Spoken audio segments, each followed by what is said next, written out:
पीले पन्नों से अध्याय 2 का 8वां भाग आपने सुना। अब सुनिए भाग 9। स्वागत है।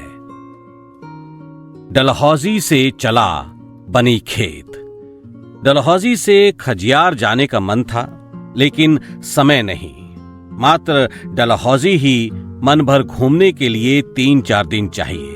मैं तो आर्मी मैन था, इतना समय स्कूल ना जाता तो अपनी ही कमांड में कमान खींचने की स्थिति आ सकती थी, और LOC पर टेंशन तो थी ही पहले से। डलहौजी के तिब्बत मार्केट से मैंने 2 चीजें ली, एक प्रेस आयरन, दूसरी रिस्ट वॉच। प्रेस लगभग 2 माह बाद ही प्रेस हो गई। रिस्ट वॉच 1 वर्ष बाद डायलिसिस पर आ गई, और फिर लगभग 6 माह सांसें ले परलोक सिधार गई। डलहौजी से मैं पैदल ही बनी खेत की ओर चल दिया।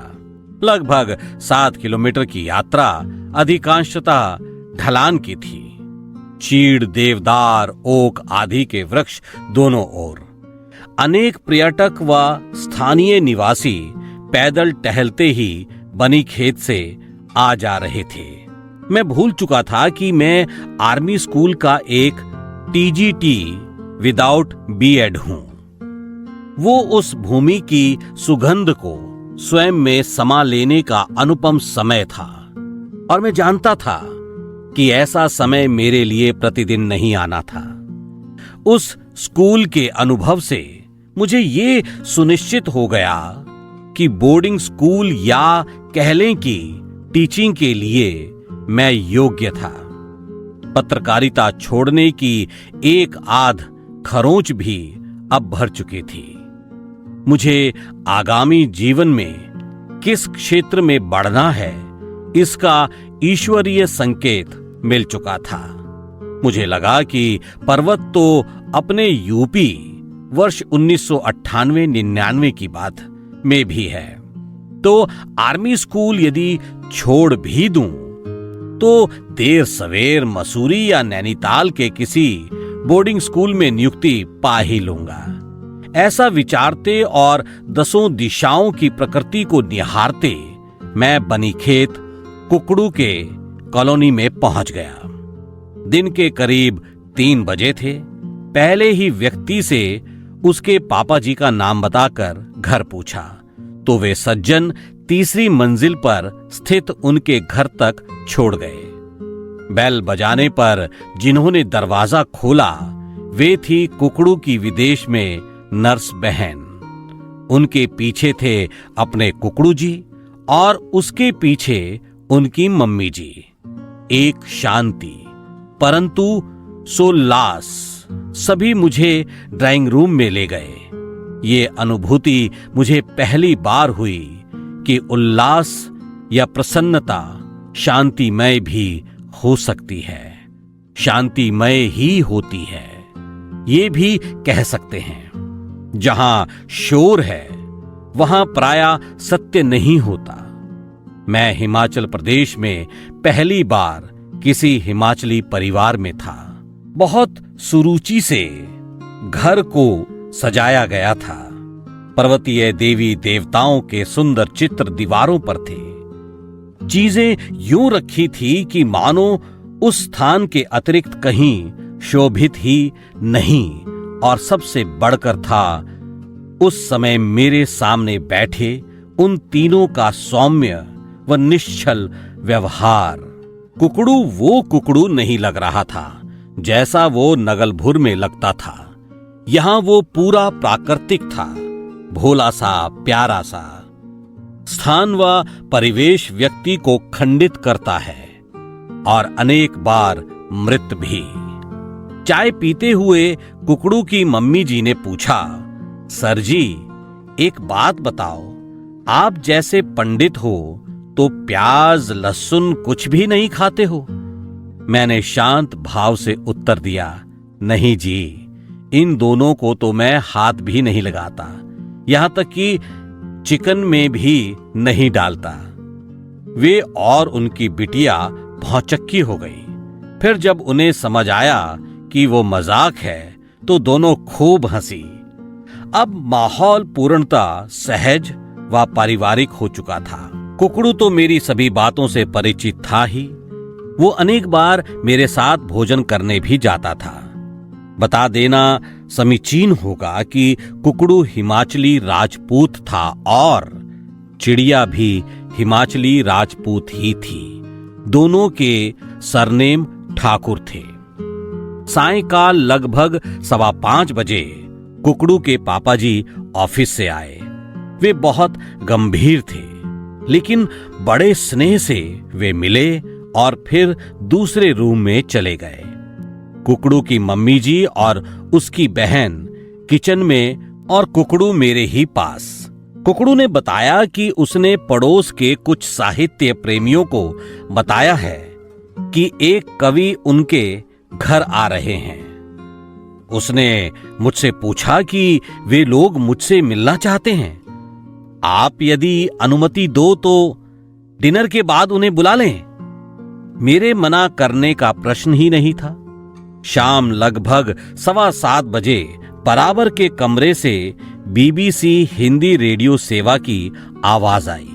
कुकड़ू ने बताया कि उसके पापा जी प्रत्येक सुबह व शाम का प्रसारण अवश्य सुनते हैं।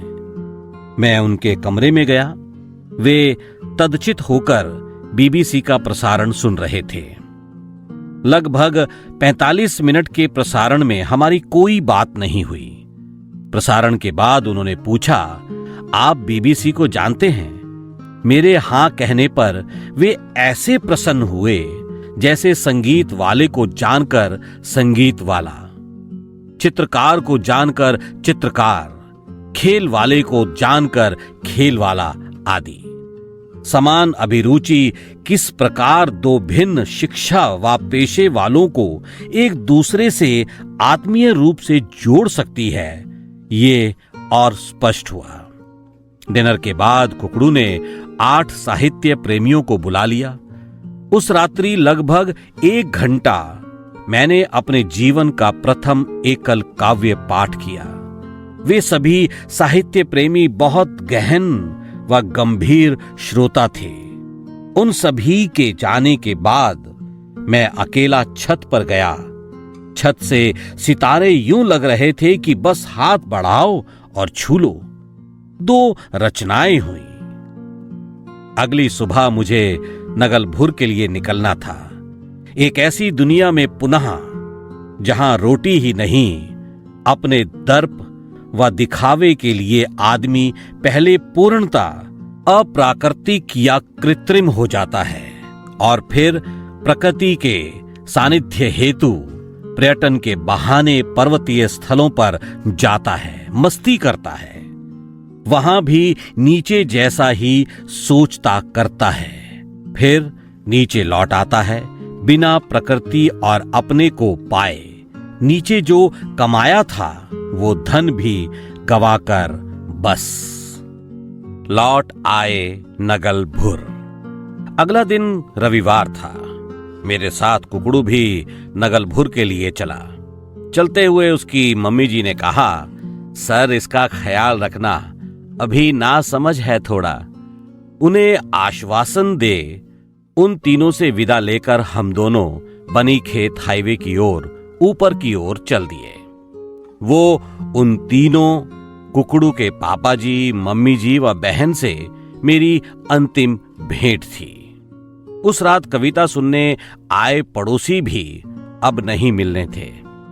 हमारी जीवन कथा में अनेक पात्र हमें यूं ही बस कुछ समय के लिए मिलते हैं, परंतु बहुत प्यारी स्मृतियां दे जाते हैं। हम लोग, मैं और कुकड़ू, इस हिसाब से नगलभुर के लिए चले थे कि शाम को बच्चों के बैच के समय उनके सेंटर यानी भवन पहुंच सके। वे सभी ग्रुप स्टडी के लिए प्रतिदिन सेंटर आते थे। मैंने सोचा इससे मेरे अनुपस्थित रहने से जो कोर्स पिछड़ा था वो पटरी पर आ जाएगा।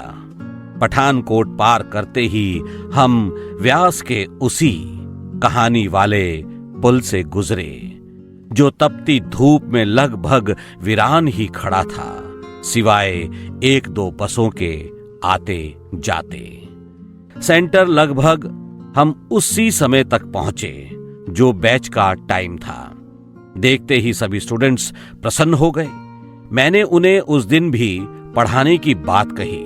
कुकड़ू भी वहीं नीचे बैठ गया। अभी मैं लेक्चर शुरू करने ही वाला था कि एक बच्ची ने पूछा, सर डलहौजी में क्या हुआ? सबकी दृष्टि मेरे पर टिकी थी। जो उत्तर मैं बस में सोच चुका था दिया। मेरा सिलेक्शन नहीं हो पाया। उसने फिर पूछा, सच? मैंने कुछ ना कहकर लेक्चर शुरू कर दिया। करीब 2 घंटों की पढ़ाई के बाद हम सभी छत पर बाहर खुले में आ गए। वे लगभग हम उम्र के स्टूडेंट थे, परंतु जो संस्कार एक टीचर के प्रति उनके समान आयु के होते हुए भी थे, वे अनुपम थे। मेरे डलहौजी जाने से पूर्व जो शंका थी उनकी, वो अब समाप्त हो चुकी थी। उनमें से कितनों ने मेरे सिलेक्शन ना होने की बात को सच या झूठ माना, वो मेरी जिज्ञासा नहीं थी। लेकिन उन सभी के व्यवहार में मेरे प्रति आए अतिरिक्त सम्मान को मैं अनुभव कर रहा था। उनमें से एक अपनी मोटरसाइकिल से कुकड़ू और मुझे हमारे रूम पर छोड़ गया। रूम पर आकर कुकड़ू, जिसे मैं डलहौजी की सारी बात बता चुका था, ने पूछा, आपने उन्हें सच क्यों नहीं बताया? मैंने कहा, सच बताया नहीं, जाना जाता है, अनुसंधान से या फिर अनुभूति से। मेरे ऐसे डायलॉग सुन आप ये ना मान ले कि मैं कोई बहुत बड़ा चिंतक या लेखक था या हूं ही। ऐसे सुक्तिमय वाक्य बोलकर उस समय मैं स्वयं आश्चर्यचकित हो जाता था, परंतु वे निकले तो मेरे ही मुंह से होते थे। मैं 12वीं तक बहुत सामान्य विद्यार्थी रहा, लेकिन 10वीं से राष्ट्रीय समाचार पत्रों में छपने के साथ मैं डिबेट्स में भाग लेकर सदैव सफल रहने वाला वक्ता रहा। उस समय से लेकर स्नातकोत्तर व शोध के स्टूडेंट्स को पढ़ाते हुए ही नहीं, अनेक लोअर कोर्ट्स से हाई कोर्ट तक इन पर्सन बहस कर जीतने के बाद या कोई पॉइंट्स कहे, तुरंत ही मुझे ये आभास होता रहा कि ये पॉइंट तो मैंने पहले सोचा ही नहीं था। ये एक बड़ा कौतूहल रहा मेरे मन में, जिसका समाधान होने में समय लगा। उस समय तक मैं ईश्वर को कह सकता हूं कि मानता ही नहीं था, परंतु मेरे साथ जो हो रहा था वो एक असीम शक्ति के संरक्षण का ही प्रतिफल था, जिसे हम परमेश्वर कहते हैं। आज ये विश्वास है मेरा। बैच के स्टूडेंट्स को डलहौजी की पूरी कथा सुनाने का कोई औचित्य भी नहीं था।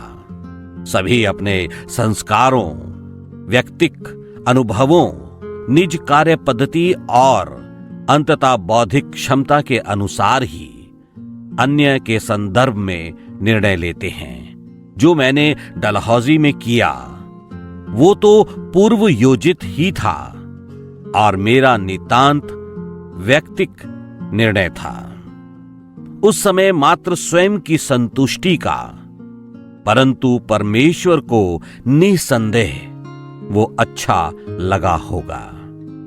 आज सोचता हूं कि वो ही करता है सब, और हम यदि परंपरा से हटकर कुछ भी अच्छा कर पाते हैं, एक निष्ठ प्रेम, निश्चल मित्रता, अनपेक्षित सहयोग, दुख का प्रखर विरोध, तो ये परमेश्वर की कृपा से ही संभव है। इसी क्रम में हमारी प्रतिभा भी आती है, जिसके बस निमित्त मात्र ही होते हैं हम। आर्मी स्कूल में वार्षिक परीक्षा आने वाली थी। मकान मालकिन दीदी ने मुझे 9वीं में पढ़ने वाली अपनी बेटी के लिए पेपर बताने को कहा। ये उनके द्वारा मेरे बीमार होने पर जो उन्होंने मुझे काढ़ा व भोजन दिया था का यथोचित समय पर मांगा गया प्रतिदान, या कहूं तो बहुत सोचा समझा मूल्य था, जो मैं चुका ना सका। ये तो हुई एक लेटर मां की बात। अब सुनिए एक प्रिंसिपल मां का मन। हमारी प्रिंसिपल, जो प्रत्येक मामले में मेरी सहायक रही, ने एक मीटिंग की और सभी टीचर से कहा कि परीक्षा के 1 सप्ताह पूर्व सभी teachers handwritten question papers उनके कार्यालय में जमा करा दें, जिससे उन्हें क्लास वाइज फोटोकॉपी करा के पहले से ही तैयार रखा जाए। प्रिंसिपल का बेटा भी 9वीं कक्षा का विद्यार्थी था। आप समझ गए होंगे कि 2 माओं ने अपनी बौद्धिक योग्यता अनुसार 2 भिन्न प्रकारों से एक ही बात चाही थी। मैंने और उन लेडी टीचर ने, जिन्होंने मकान मालकिन के चंगुल से उनकी भांजी को निकलवाने में सहयोग किया था, कहा कि हम परीक्षा के दिन सुबह ही पेपर उन्हें सौंपेंगे। इस पर खींचकर उन्होंने कहा, ओके, एक दिन पहले श्योर। आप बाई चांस एग्जाम के दिन नहीं आ पाए तो? हम दोनों ने कहा कि ऐसा हुआ तो भी स्कूल में टाइम पर पेपर पहुंच जाएंगे। प्रिंसिपल नहीं मानी। सबने 1 सप्ताह पहले पेपर सौंपे और हम दोनों ने मात्र 1 दिन पहले ही। ये एक बहुत बड़ा सबक था मेरे लिए। कुछ लोग हमारी मदद कर फिर तमाम उम्र उसे वसूलना चाहते हैं। ये उन लोगों से ज्यादा शातिर होते हैं जो हम पर सीधा वार करते हैं, क्योंकि दुष्ट के वार को हम प्रतिवार से झेल जाते हैं, परंतु एहसान करने वाला हमें प्राया बहुत प्यार से निचोड़ता रहता है। मैंने 2 प्रण लिए। एक, सामर्थ्य हुई तो अन्य को बिना किसी अपेक्षा के सहयोग अवश्य करूंगा। दूसरा, सहयोग जिसे आवश्यकता हो बस उसे ही, जो यूज कर रहा हो उसे नहीं। ये सब बातें 22-23 वर्ष पुरानी हैं, जो मुझे ढाल रही थी। अंततः मेरा ये दृढ़ विश्वास हो गया कि यूं तो इस दुनिया में किसी का कोई विकल्प नहीं है, परंतु किसी के बिना ये दुनिया या किसी का कोई काम रुकता भी नहीं है।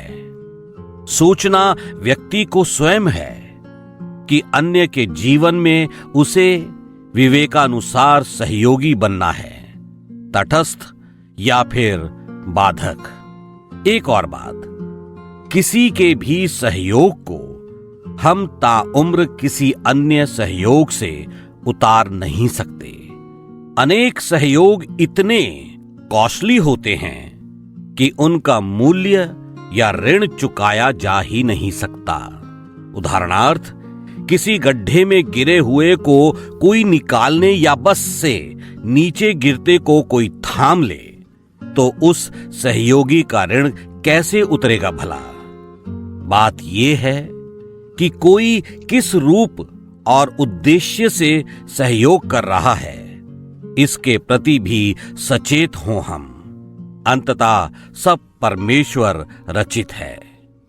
कुछ दिनों बाद ही मैंने टेलरिंग दीदी के घर का वो रूम छोड़ दिया और एक सिख परिवार में कमरा ले लिया, जो नगलभुर का सबसे धनी व प्रभुत्वशाली परिवार था। पीले पन्नों से अध्याय 2 का 9वां भाग यहीं समाप्त होता है। आगे की कहानी के लिए सुनते रहिए पीले पन्नों से अध्याय 2 का अगला यानी 10वां भाग।